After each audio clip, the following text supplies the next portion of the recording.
po oras kabalik. Kaya tabi mabilog ang pwersa ng GNN TV44, mabiyela rin makapanahon at lokal na istoryang dapat yung abalo, kapamilya tani garantisado, kumpleto ang pambalansing informasyon. O rin po rin balitang may kalap yan ng Lunis, March 17, 2025.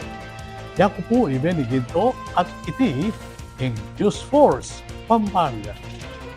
Meto nga vigil rally at motorcade ing inorganisada rin tala suporta ng dating Presidente Rodrigo Duterte bilang kulay na paulyan niya king bansa in dating leader iba't king Netherlands. Inyang Domingo, March 16, kinasayang motorcade at vigil rally dareng tala suporta ng dating Presidente Rodrigo Roa Duterte king Astro Park o dating Salakot Park king Angeles City.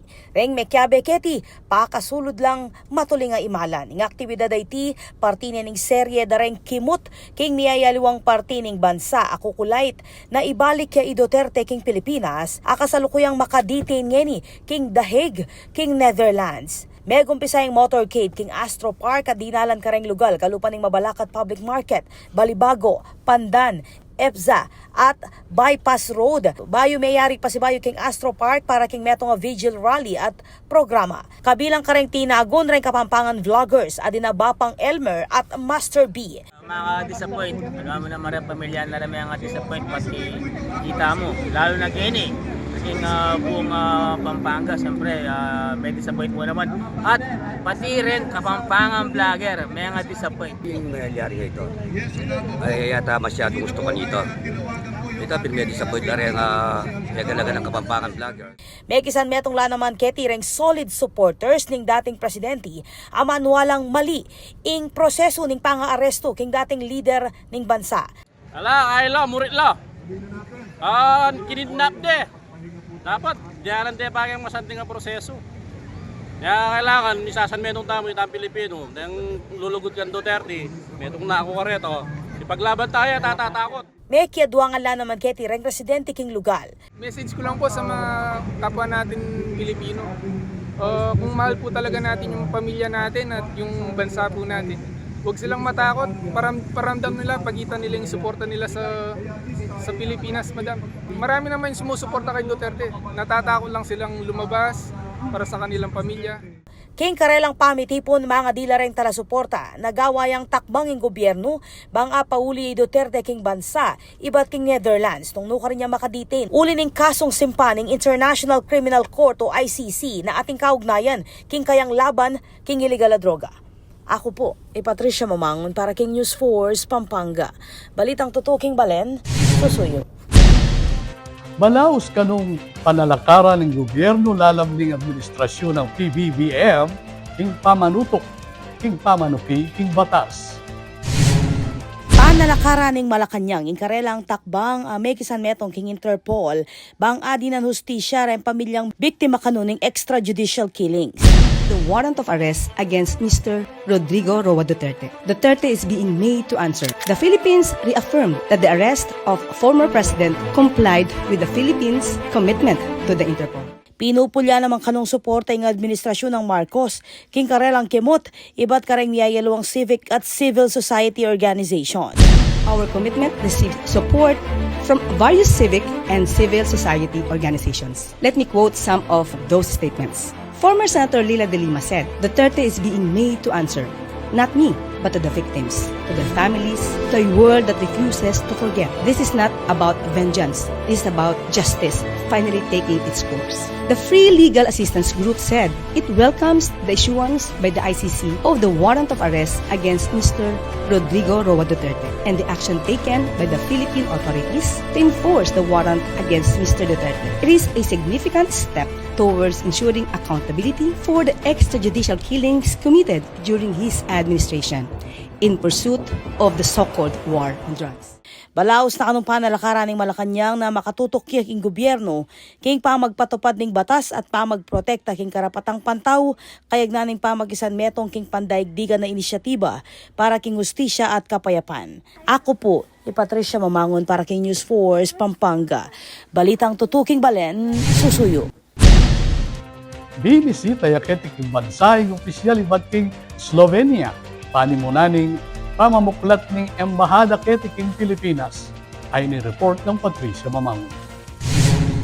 Mapaling sa Ghana, ang ginawad ng Presidente Ferdinand Marcos Jr. kang Tanha Fahon, ing Vice Prime Minister at Minister of Foreign and International Affairs ng Republic of Slovenia, king metong courtesy call, king study room ng Malacanang Palace niyang March 12. Api sabi da rin nga duang opisyal, ring mani munang larangan, mangpasik na nga ing ugnayang bilateral ng Pilipinas at Slovenia, lakwas na kaugnay ng pamamuklat ng Embahada ng Slovenia king bansa.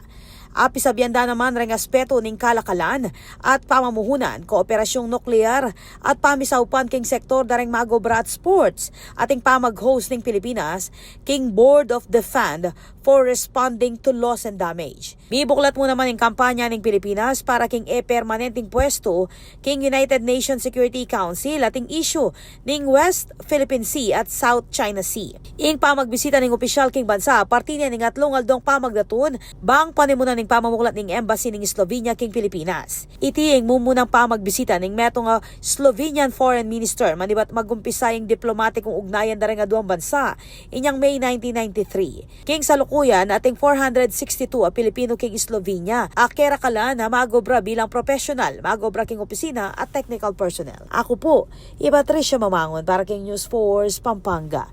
Balitang tutuking balen, susunod. Atin pa mga paling balita king pamagbalik ni News Force Pampanga.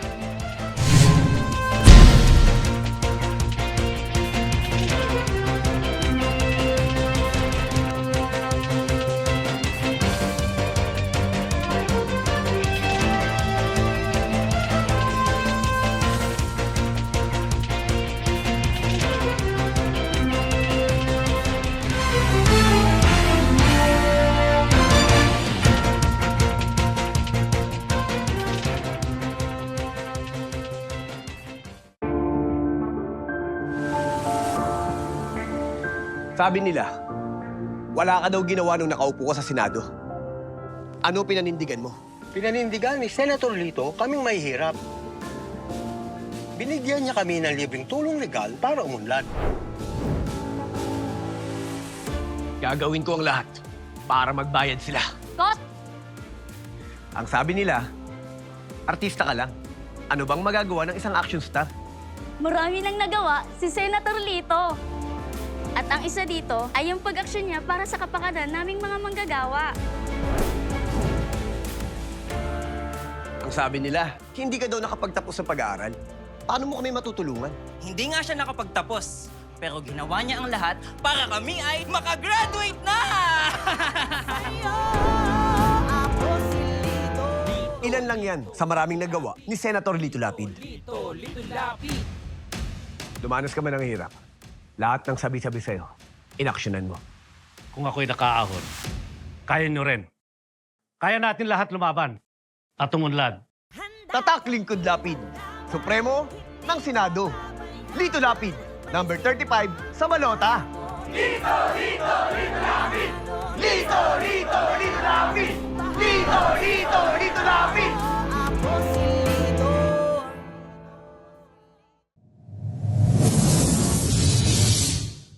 Panandamaning El Nino.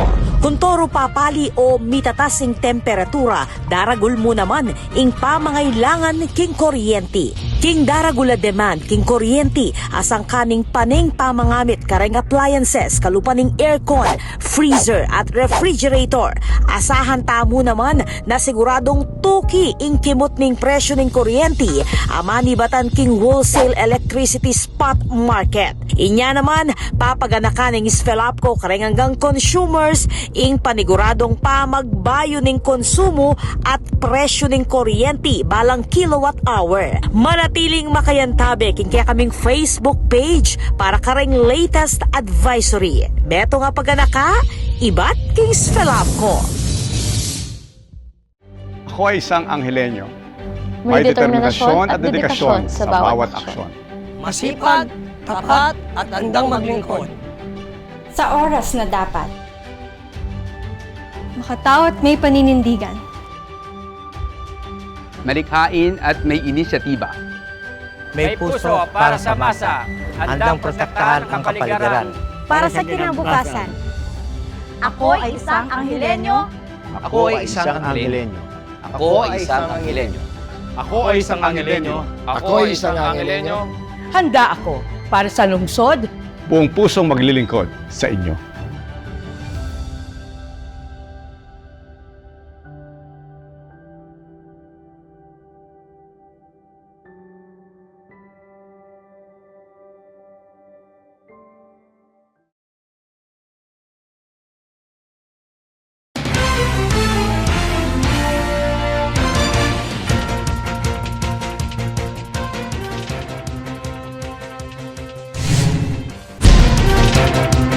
Dili pa rin balitang dapat tamong tutukan. Kaya kata naman pakibaluan ng nanong bayo keng BBQ Chicken king Telabastagan. Ay ni on the spot report ng Patricia Mamango.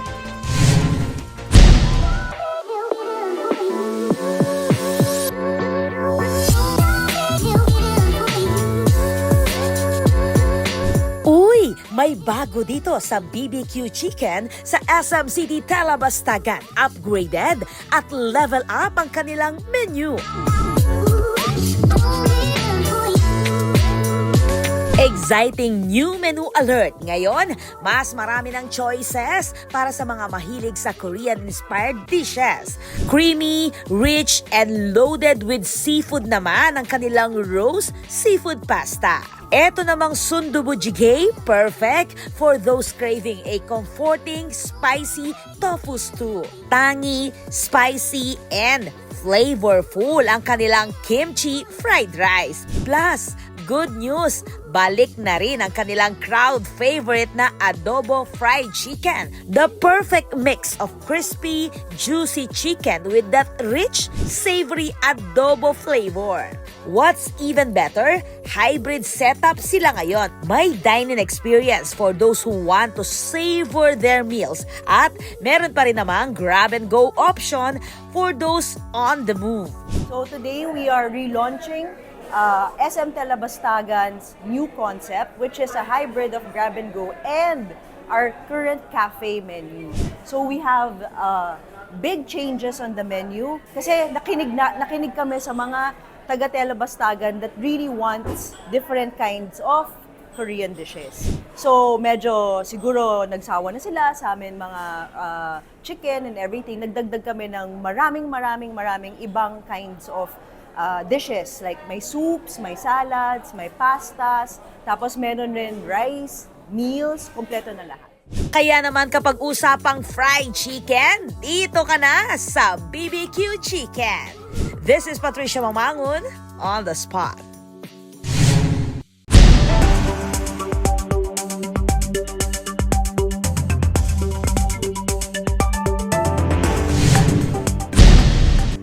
Kaya katamong pagkibaluan ng dili ng panahon king lalawigan, kilo ling 24 oras.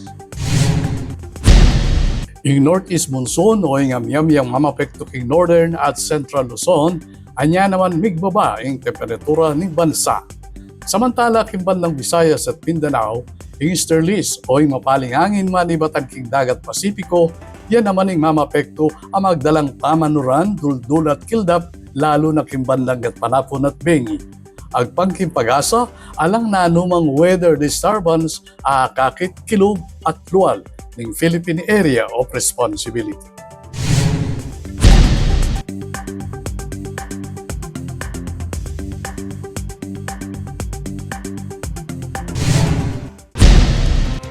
Kabalen maging parti kaking pamagbalita ketiking News Force Pampanga. Nanumang kaganapan, isyo, reklamo king kekay legal, manyari mo yung kwento ay sumbong kapamila tanda rin numerong mayakit king kekay screen. Malyari mo namang mag-post king kekay Facebook account. Panalakaran ng News and Public Affairs Team ng GNN TV44, king adinan kayong mata sa kalidad ng lokal na pamagbalita bilang panatang serbisyo pa rin sa Blanca, Pampanga. Ayun venue lang ang Lunis ng may kalap na istorya, kitiking probinsya. Yan ko po, Iben Ginto at ini in News Force, Pampanga. Balitang tutu, Balen, susunod.